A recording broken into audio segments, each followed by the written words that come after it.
And that's the reason we're able to do so much and do it together, because 1 + 1 didn't equal 2, 1 + 1 equaled 10. You're listening to Investing for Good, a show that brings you the stories and strategies of people who are investing to build a legacy for their families, create a meaningful and intentional life by design, and impact the world around them. And now, here are your hosts, Annie Dickerson and Julie Lamb. Hey, Julie, how's it going?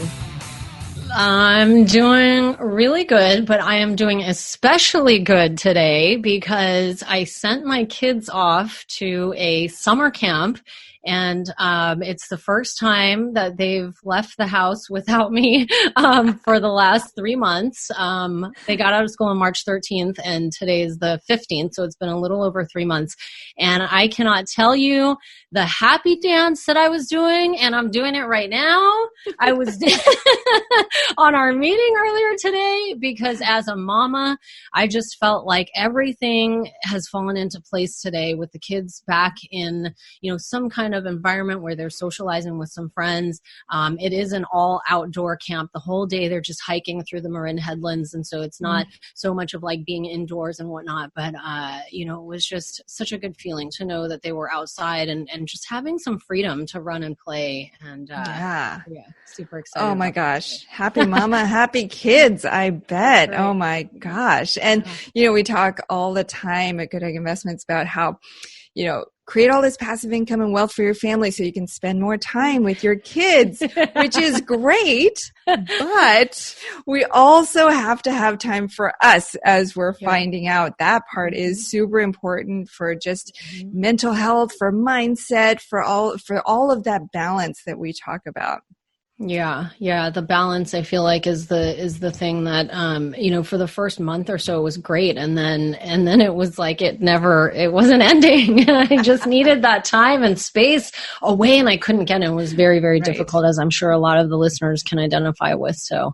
Right. Oh my gosh. Well, I am jealous of your happy dance. My older son was in camp last week, but he's home the rest of the summer, so we're figuring things out. But anyway, I want to get to today's episode, where it's such a powerful episode. In this episode, we sat down with Stephen Pesavento, host of the Investor Mindset podcast. And I think so often when people get into real estate investing, they focus on the strategy side of things. They focus on, what's the terminology I need to learn? How many deals do I need to underwrite?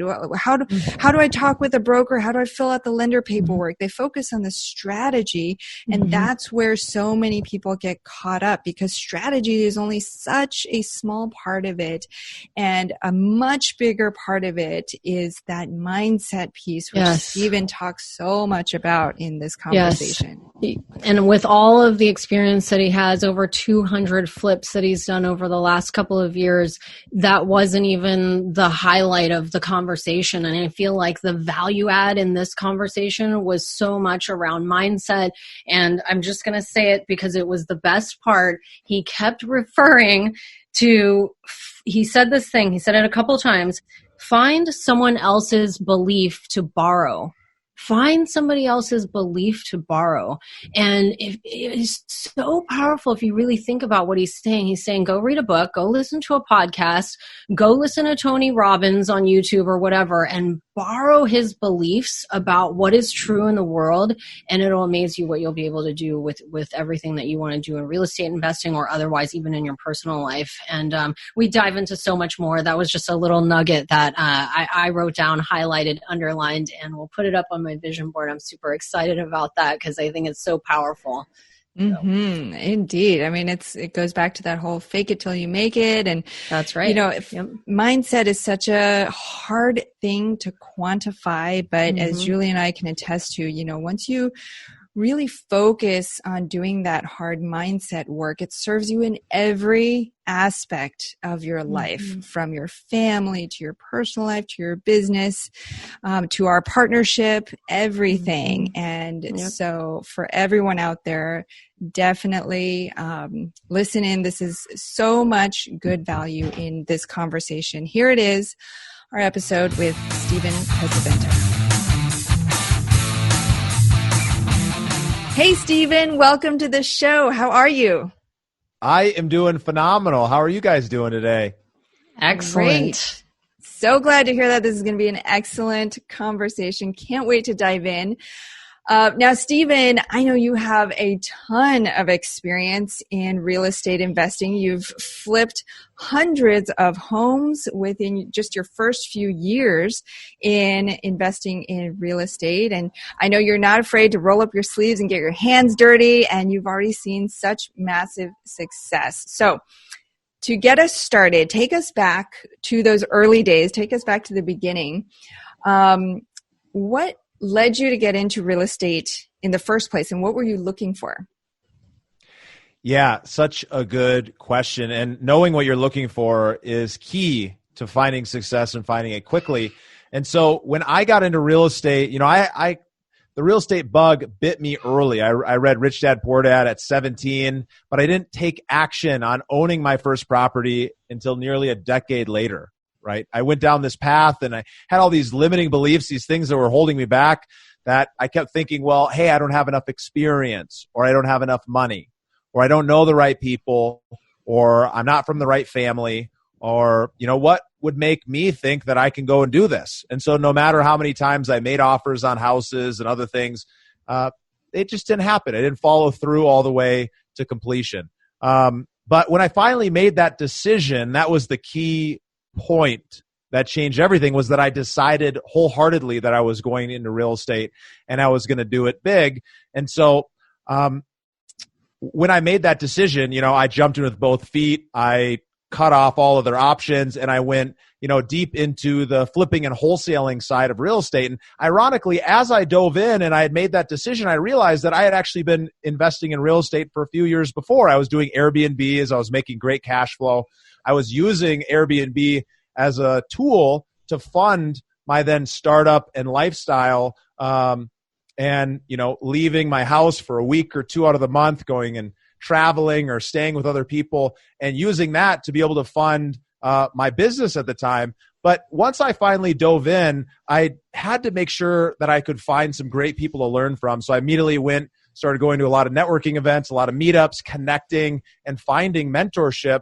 And that's really the reason why I was able to grow from never doing a deal, never owning a property, to having flipped or wholesaled over 75 properties my first year, over half of those being either new construction projects or full-blown renovations. And, we continue to that growth, all the way up until now. Wow, that is quite a journey. But I want to go back just for a second. Humor me for a second. So you read the book Rich Dad Poor Dad, right? And then you're like, okay, I'm going to do this. I'm going to go all in on this real estate thing. But there's something in your head holding you back, right? So tell us about, like, early on, you said some things were holding you back. You didn't follow those deals all the way through. What were some of those hiccups that got in the way? Well, I think even more so than me, I was yet to be at the point of saying I'm going all in.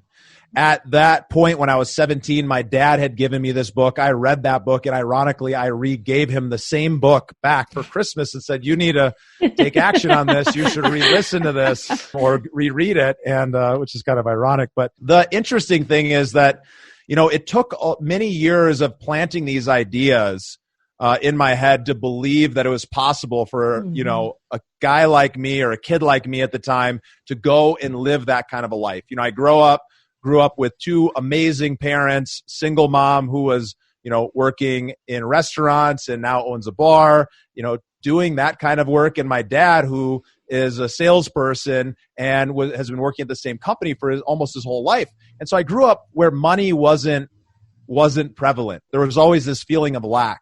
And so what's interesting about that was it took many years of installing these new beliefs, of reading these books, of hearing and listening and connecting with other people who are doing great things, for me to start to realize that, if they can do it, I can do it. And it was, after years of spending time around startup entrepreneurs in the tech space and seeing how people are able to create something from nothing, that I realized that it was possible for me to do that myself.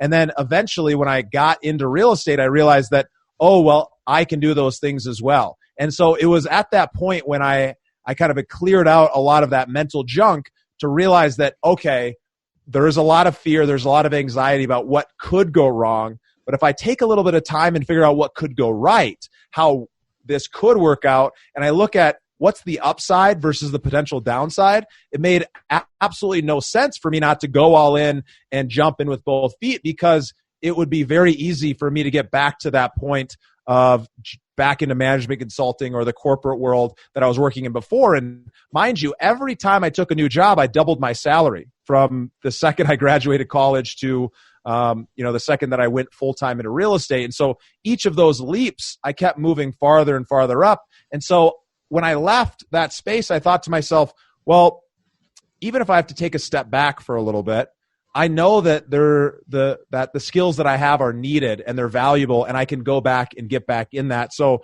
it made it a no-brainer for me to jump in and, take the risk and go after the reward.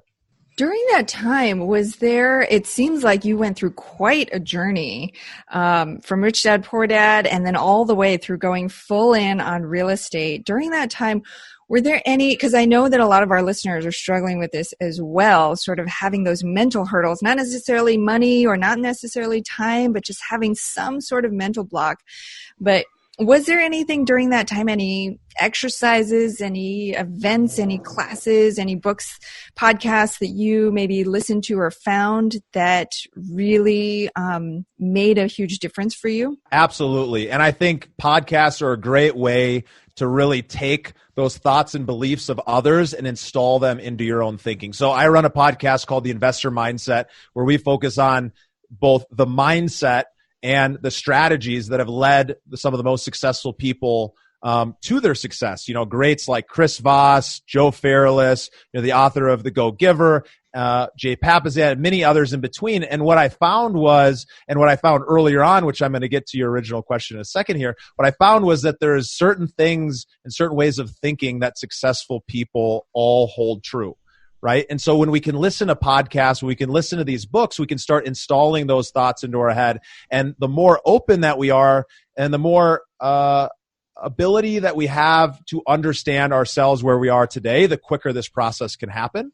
But for me, some of those leaders that I was looking to was Tim Ferriss, Tony Robbins, and many others. And so I was listening to the Tim Ferriss podcast when that first came out, and I was spending a lot of time listening to these deep conversations and understanding how do these people think.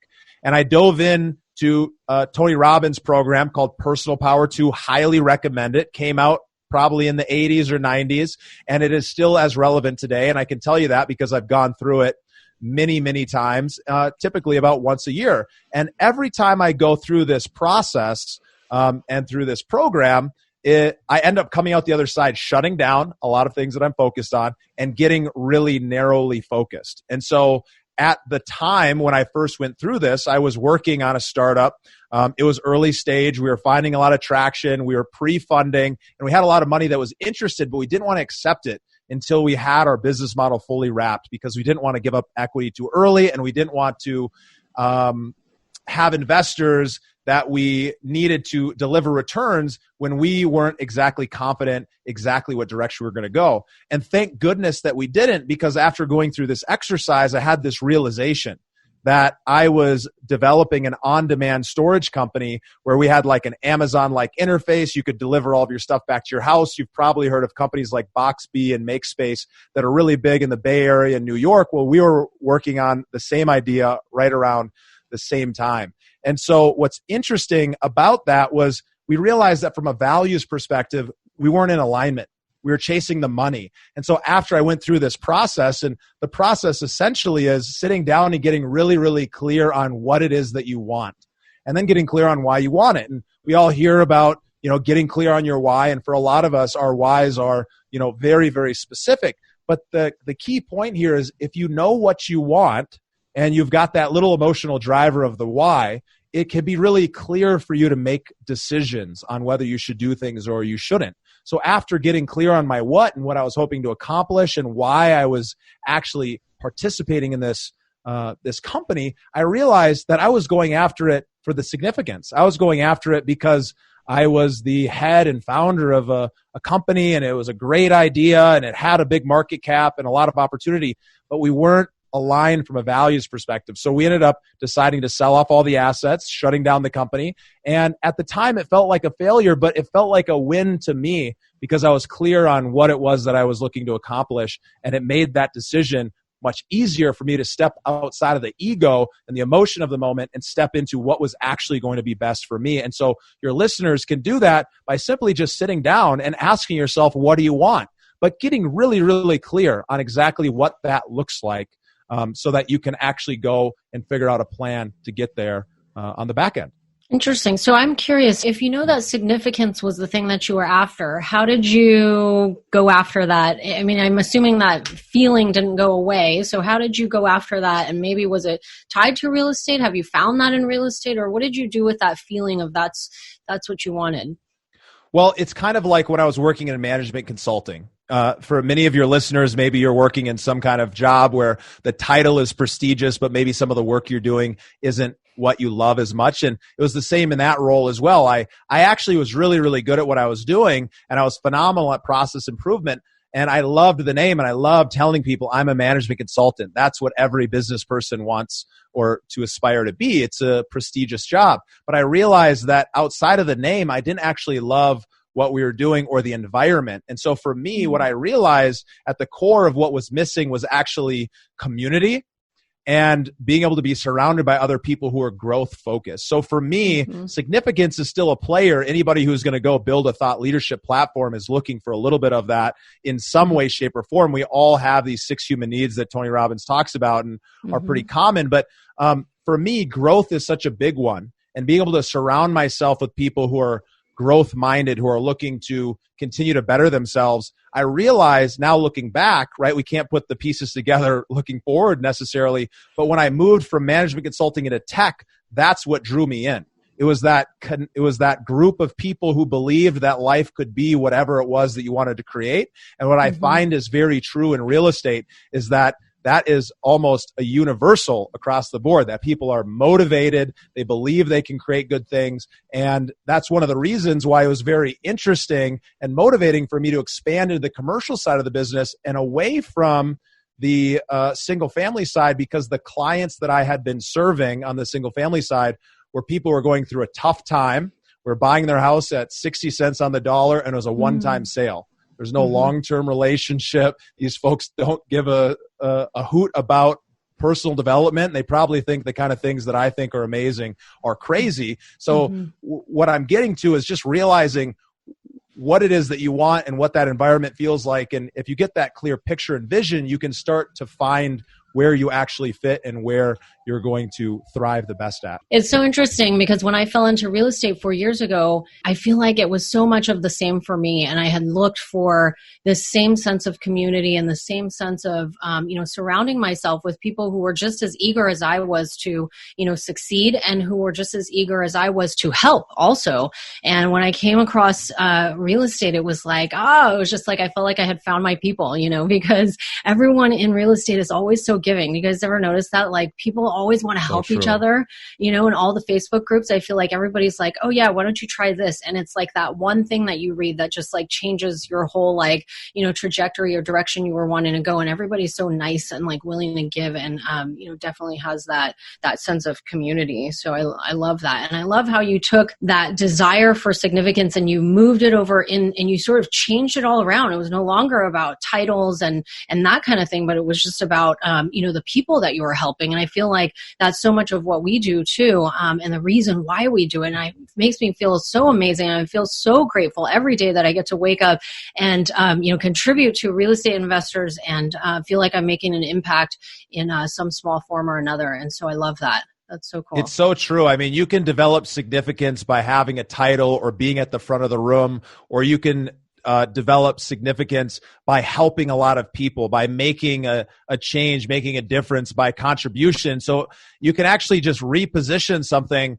There's nothing wrong with significance, but if you're doing it for the wrong reasons or in the wrong way, it can definitely be looked at from a perspective that it can hold you back. But if you can figure out, well, how can I reposition this to really help me? And it could be a heck of a driver, because when you create a mission that you're going to go, inspire others to live a better life, then every single opportunity you have to share that message becomes exciting. And any significance you get out of helping those people every time you get that message that says, man, you changed my life. Thank you so much for introducing this to me. Thank you for inspiring me and to be confident to invest with you or on their own.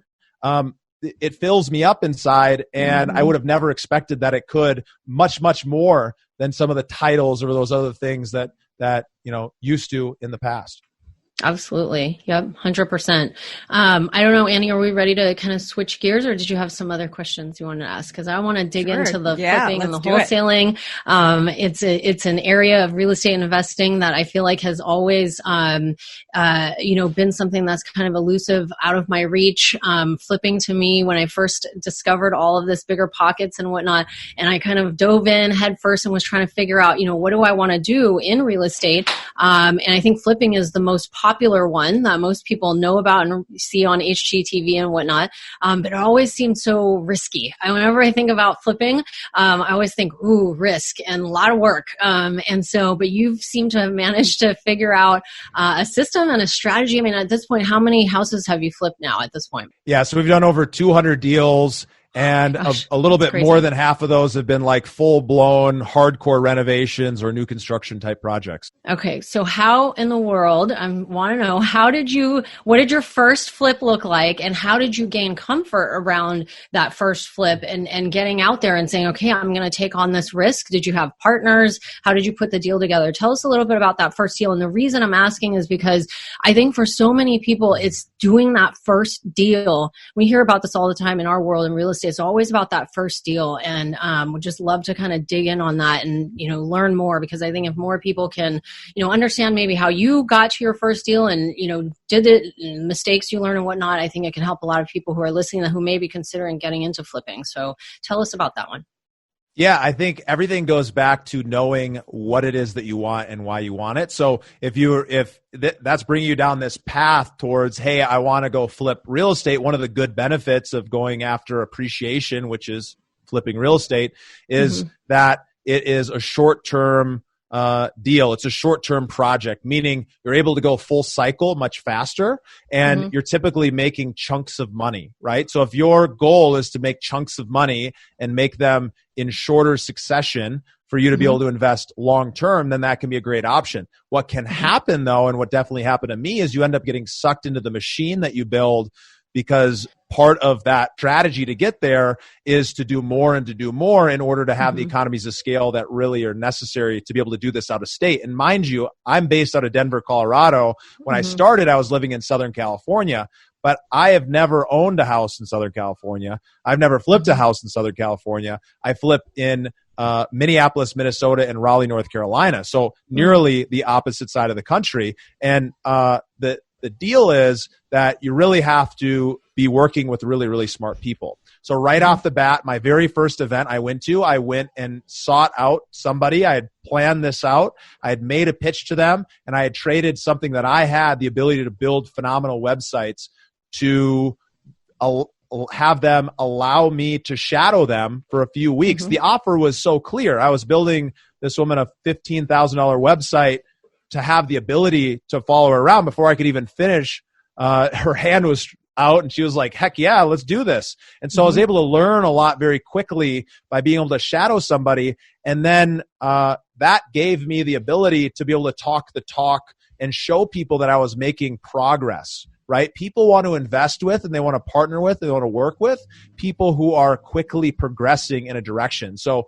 oftentimes you go to these real estate investor events and meetups. You guys, all the listeners, know exactly what I'm talking about. It's that person who's been there for 5 years and they've still never done a deal. Well, when this is your fourth event and you've made 90 offers on properties on the MLS, and you're not full of BS, right? You actually did it, and people can hear it because they know the things that you have to know when you're making those offers. People want to work with you. So I ended up partnering with somebody who had 15 plus years in the business. They had built hundreds of houses. They had flipped hundreds of houses, and they were moving out to North Carolina. And so I was able to bring some skills that they didn't have: knowledge of technology, knowledge of how to go out and market, the ability to hustle and willingness to do the dirty work that they weren't interested in, to essentially build this machine that would get us, 5 to 10 deals per month. This person was flipping 1 or 2 houses, every few months. And once we had the machine up and running, we were doing, 5 to 10 houses a month. No kidding. And so I was able to bring my skills to the table to partner with an experienced operator that was really, really good at what they were doing. And they were in their lane and I was in mine. And that's the reason we were able to do so much and do it together, because 1 + 1 didn't equal 2, 1 + 1 equaled 10.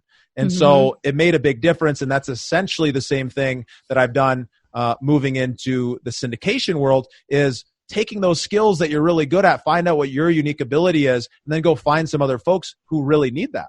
I love that. That's so central to Annie and I's story. And I heard it on a podcast once, like 4 years ago, and they said, if you find somebody whose strengths offset your weaknesses and vice versa, that together, or how many of our partners there were, that together you guys would be this like superhuman thing, partnership, And I remember ever since I heard that, it was always something that I had looked for. And so when I met Annie, it was, crystal clear the moment that she said, "What, you like doing that?" And like, that's crazy. I hate doing that. It was like the heavens opened up from above, and I was just like, oh man, this is it, because it was just like perfectly like a puzzle came together. And so I love that. And I love how you led with thinking about that, because I think every time we talk with our coaching members, I'm always encouraging them to think about what their strengths are and think about what their weaknesses are and lead with that when they're always telling me, well, I want to find a partner, Julie, I want to find a partner, but I don't know how to find one. And I'm like, well, hold on. It's not just about jumping out there and handing out your card and telling people, this is what I do and call me if you want to maybe partner on something. It's about leading with, what am I good at?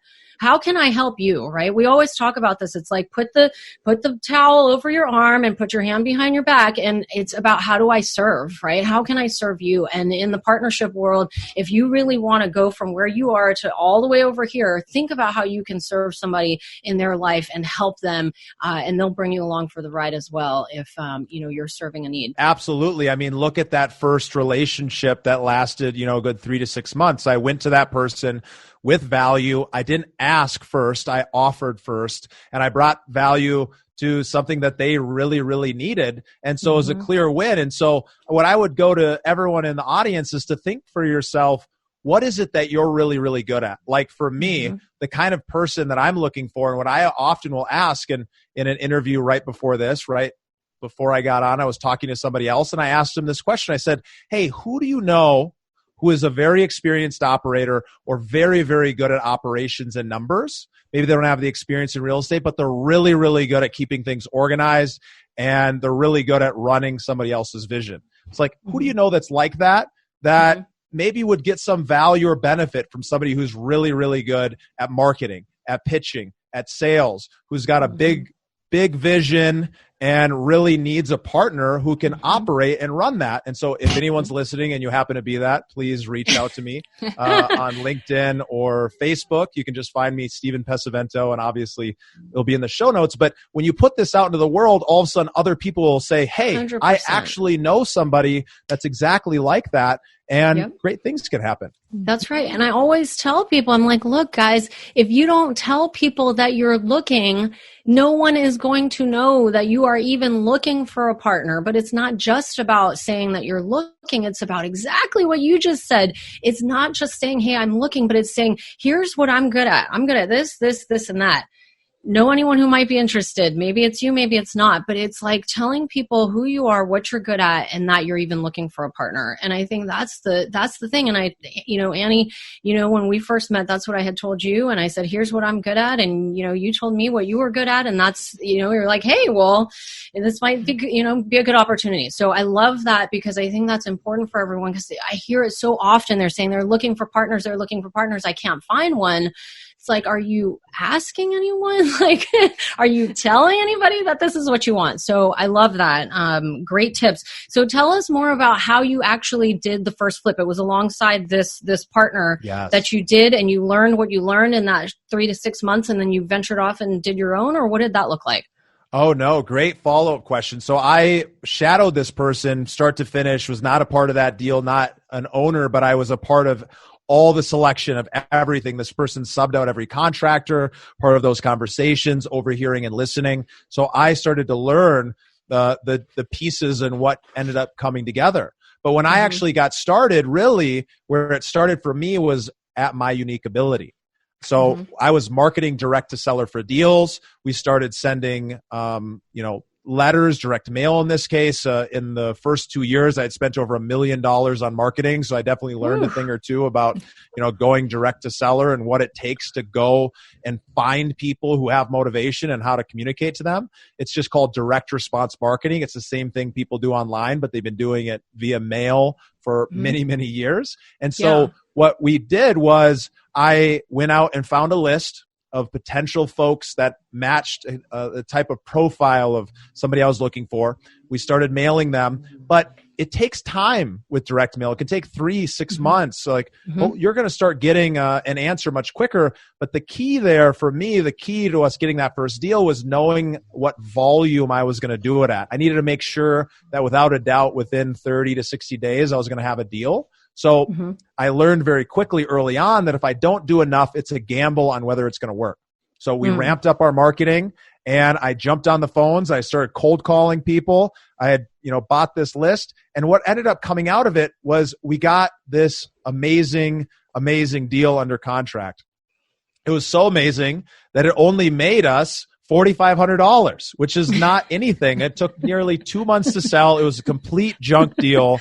But it was that first aha moment of me being able to say, this works and I can do it. Because what had happened was I was borrowing somebody else's belief, as I call it. I borrowed someone's belief that this is possible. I see other people doing it. I'm borrowing it. I've been running around with it for a while, and now I'm able to actually own it. I'm able to say, this is true. I can do this. And what's great is because of the volume we were doing it at, while that deal was closing, I also had 7 other deals in the pipeline.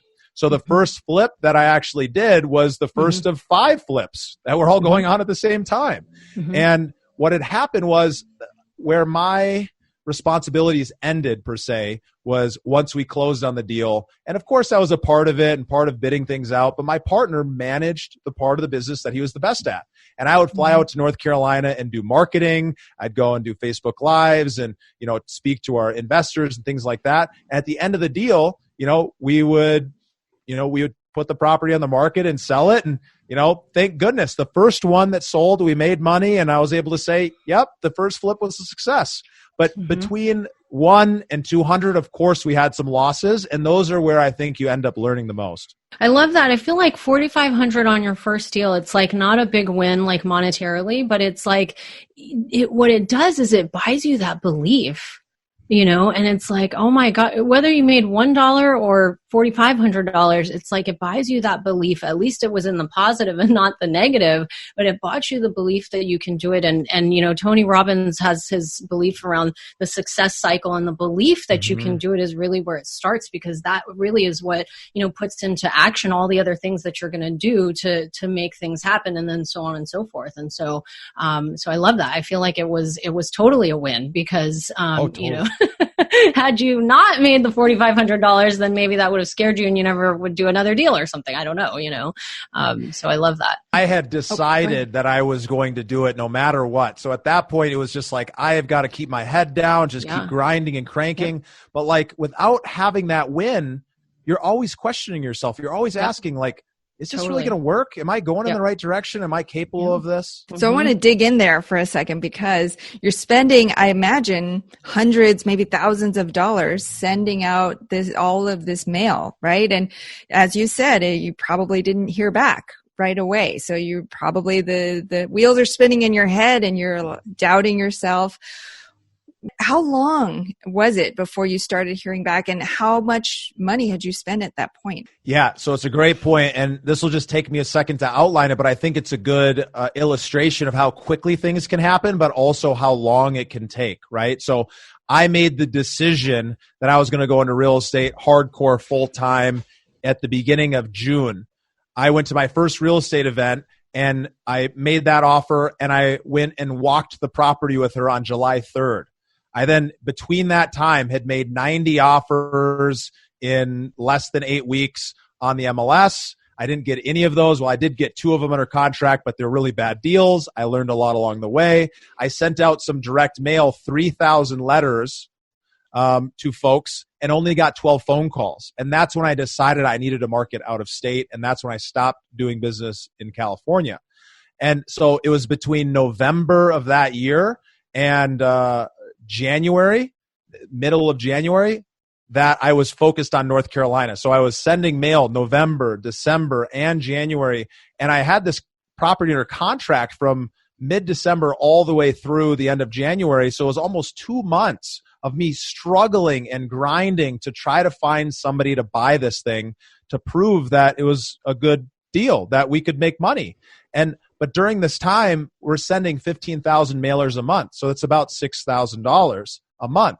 And I'll be honest with you guys, I didn't have any money. Remember, before, in a previous time, I'd used Airbnb as a tool to fund my business. Well, at this time, me and my roommate were both leaving for a week to 2 out of every month so that we could rent the place to, bring in money. So I didn't have any funds, but I had the belief, I had the faith that it was going to work. So it was worth it for me to put it on the credit card, to take a little bit of risk. And then when it finally paid off, it was just a confirmation that it really can work. So you can see that, July all the way until January, it's a good chunk of time of being full in, working 60, 80, 100 hours a week, doing nothing but real estate, obsessing about it. But then things can happen, and you can see how quickly my trajectory was. So what I share with the listeners is you just got to not give up.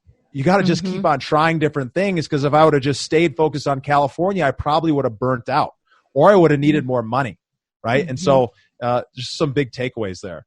Yeah. I feel like it's in that moment that you decide that you're going to do something is the thing that allows you to not give up. Right. And it was like when I first got into it too, it was like, this is what I'm going to do, and I'm going to quit my job and I'm going to do this. And it doesn't matter what hurdles you face and what comes up, you're going to continue along until you find a way. And that's what you need to do. And especially in real estate, I feel like you've got to have that persistence and that drive, because there are going to be so many obstacles that come up along the way that are going to try to make you think that this is not for you. And only the people who are, 150% committed to this are the ones who are going to see that success at the end of the day.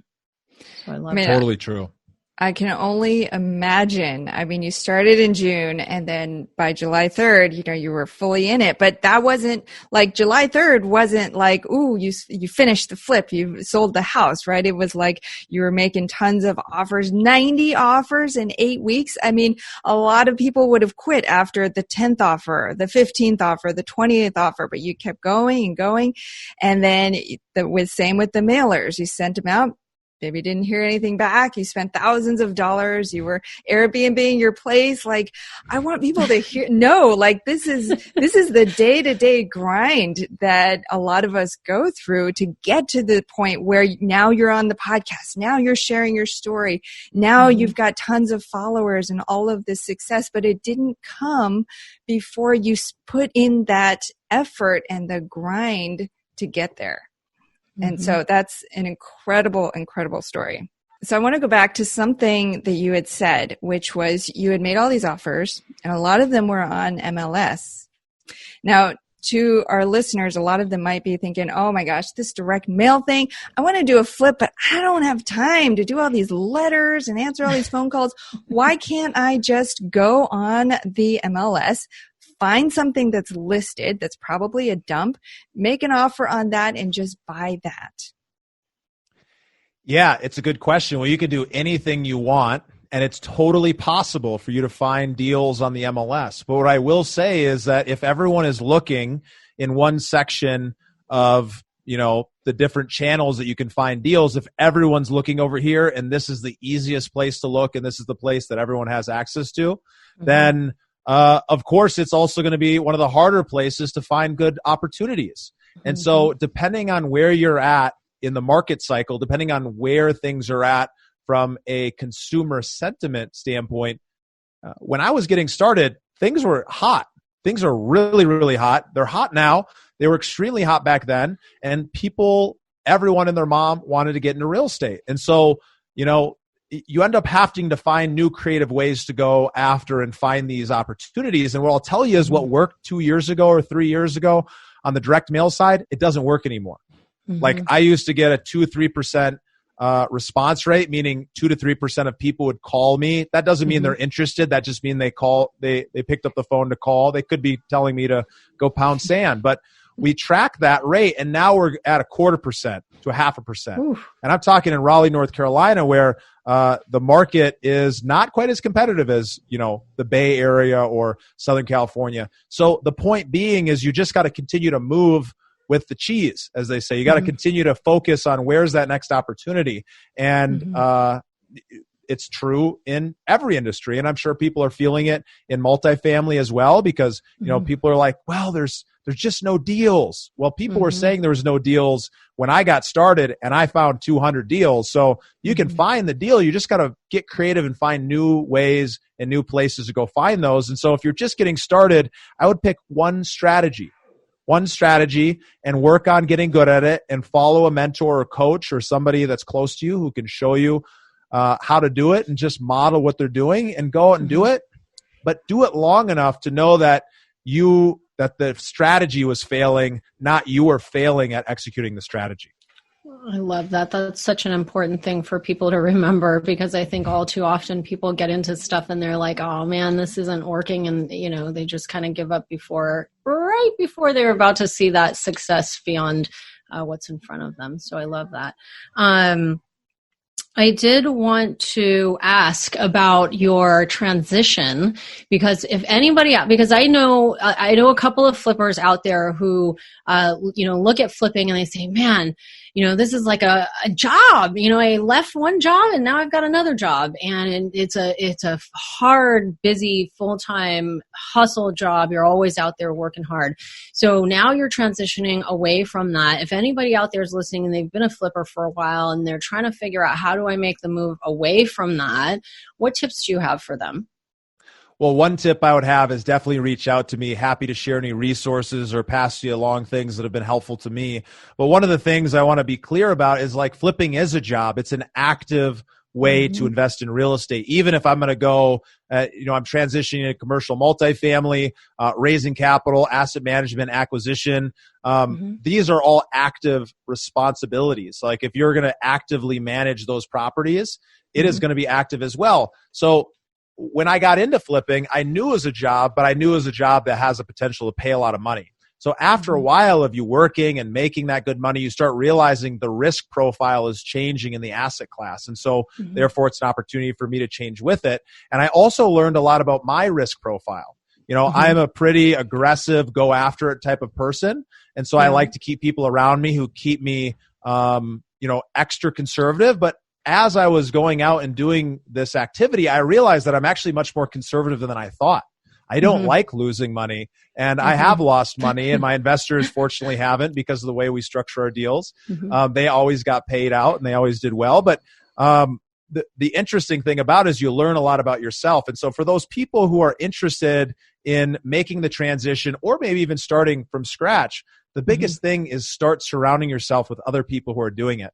Because when you're starting anything, you've got to go out and find some other people's belief to borrow, right? You go and find some people who are doing what you want to do, and you get close to them. And that could be close to them because you're listening to their podcast, or you're listening to the Investor Mindsets. You're hearing all these people coming through and you're kind of adopting their belief.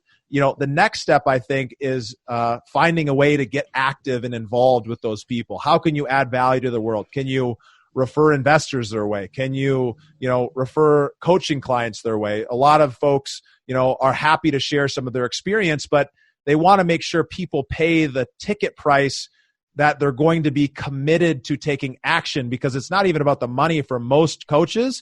It's about making sure that they get that significance and satisfaction of somebody actually doing something with the knowledge. And sometimes paying money up front is what it takes to do that. So I'd recommend spend a little bit of money and show other people that you're committed and willing to do that. And, I think another great option is to invest alongside other people. I've got a ton of folks that I've been working with on the single family side. I've raised tens of millions of dollars and had a lot of success there. And all of those people trust me to go out and find great opportunities for them, even if it's not in single family. So, my philosophy has always been to partner with people. So now I'm partnering with folks on the multifamily front and bringing this value to the table. And I would recommend you guys find a way to bring value to other people so that you can get that same kind of, those lessons learned. So valuable. So valuable. I love all of that. And I love what you keep saying about find someone else's belief to borrow. I wrote that down and underlined it because it's so powerful. You said it earlier in the show too. And I think, if you don't have that belief in yourself and you don't know if you can do it, go out there and borrow somebody's, okay? Because there's a lot of people out there who believe they can do whatever it is you want to do. I guarantee it. And if you can borrow it, so to speak, as Stephen has said, I think that, it can get you to places that you never imagined. So I love that. I love that phrase, and I will remember that. I'm actually going to put that on my vision board. I like that. And I'll put a little dash Stephen P. so I can remember that. Okay. Should we move into the investing for good impact round? Let's do it. So we're going to ask you a couple questions around investing for good. So the first question is investing in yourself. So what is one way that your investments are allowing you to live a better life? Yeah, this is great because my whole philosophy is all about how can I live a better life and inspire other people to live a better life as well. So everything that I do really comes back down to that philosophy. And so, I'm investing first in myself, in my own mindset, in my own beliefs, in my own strategies and tactics that are going to help bring me forward. I spend probably more time than most consuming and soaking in information that I then can apply out in the world. So whenever I'm investing, I first invest in myself, and then I'm making those financial investments to set myself up for that long-term ability to be able to take time off, to be able to go on vacation, right? And so, if you're going to work really, really hard at something, throw yourself into something that you're passionate about, but then give yourself the ability to be able to pull yourself out so that you can recharge and refresh so you can go back at it again whenever you want. Remembering to give yourself the space and the time to refresh and recharge is something that I'm still working on because I'm a go, 150% work all the time. And it's not the most optimal way for me to work. So I love that. Cool. Okay. Second question is investing in others. So what is one investment strategy or hack that you might be able to share with the listeners that will help them catapult their investing journey? Yeah, so it's such a good question, right? So I run the podcast, The Investor Mindset. So I happen to have had an opportunity to really dive into how people think, what those thoughts and beliefs are, and how it's led to the action they take. And after interviewing hundreds of investors, people like Chris Voss and Joe Fairless and, Jay Papasan and all these really smart people, what I was able to pull together was these 5 key principles, these 5 things, these thoughts, these beliefs, these actions that they're taking in their life every single day. And I'll share one of them with you, and then I'll recommend that you go check out the ebook that we put together that's just summarizing all this. You can just pick that up for free at theinvestormindset.com/principles. But one of those pieces is to get ultra focused, right? So the best investors, in my opinion, and in the opinion of the hundreds of people that I've invested with, is that they focus on one strategy until they're successful with it. That might mean they try a few different things and they dabble, but they clear the plate and they focus on doing one thing and doing it really, really well, right? And so that means if you happen to be that person at the real estate investor event and you're saying, hey, I'm thinking about flipping houses, and I was actually looking at a storage deal, and I'm looking at multifamily, and I'm thinking about passive, and I'm thinking about active. Cool. We've all been there, but stop doing that right now. Change it up. Pick one thing. It doesn't matter what you pick. It's more important that you pick something and then start taking action on that. And it goes back to what we talked about earlier, which is principle 2, is get really, really clear on what you want and why you want it, because then you can clearly define a path, the how. You can clearly define a path of how you're going to get there and take those steps on a regular basis. So, we've put together this awesome ebook. It's like 20 pages. It's beautiful. And you guys will be able to soak this up really, really easy at theinvestormindset.com/principles. Awesome. Cool. Love that. Okay. Last question, investing in the world. So what is one thing that you're doing right now to make the world a better place? Yeah. I mean, as cheesy as it sounds, I think one of the things that we're doing really, really well is the Investor Mindset podcast.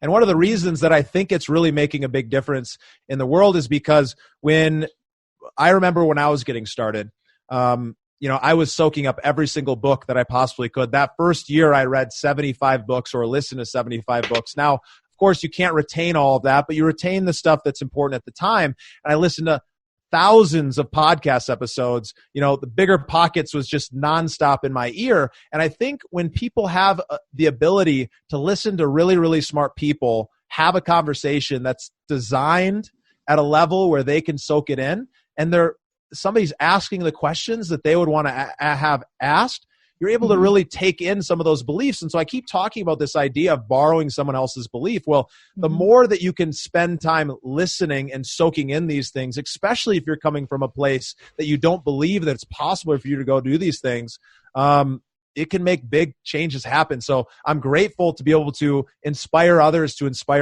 live a better life through the Investor Mindset and all of the great people that we get to have on. And I look forward to having you guys on here soon. Yeah. I love it. We're looking forward to it too. Yeah. Podcasts. Oh man, that when I first got into all of this, I was consuming probably 40 to 60 hours a month of podcasts because I had to commute 3 hours a day. And so it was just, but it's the value that you get out of all of that. And now I know what I was doing in those 40 to 60 hours a month is I was borrowing somebody else's belief that I could do it. And that was what set me off on my trajectory. So I love all of that. Well, Stephen, you are such a wealth of knowledge and such an inspiration. And so if our listeners might want to borrow your beliefs or to learn more about you, what's the best place that they can go? I highly recommend you guys go search the Investor Mindset on your favorite podcasting app and hit that subscribe button. Go check us out. Great place to do it. The other place I really want to point you towards those 5 key principles of a successful investor, which you can find at theinvestormindset.com/principles. And if you're interested in investing with us, dive in there first. Get to know us. Start listening and hearing and understanding the philosophy and the way that we think and the way that we act, and then respond back and let us know that you're interested. And you can always find us on all of the social media platforms. So I'll encourage you to take some action and follow up and let me know what you thought of this and what was valuable for you and what you put into action. I love all of that. And I just want to note that if you guys caught what he did, he was serving you first. He wasn't saying, if you're interested in investing with us, come sign up on my website and I'll get back to you. He said, come get to know us, because in what we do as investors and as operators, that's what you need to do, is get to know people first. And Stephen just told you, he didn't lead with his hand out. He's asking you to come get to know him. So Stephen Pesavento, host of the Investor Mindset podcast. Thank you so much for being here with us, Stephen. You're listening to Investing for Good, a show that brings you the stories and strategies of people who are investing to build a legacy for their families, create a meaningful and intentional life by design, and impact the world around them. And now, here are your hosts, Annie Dickerson and Julie Lamb.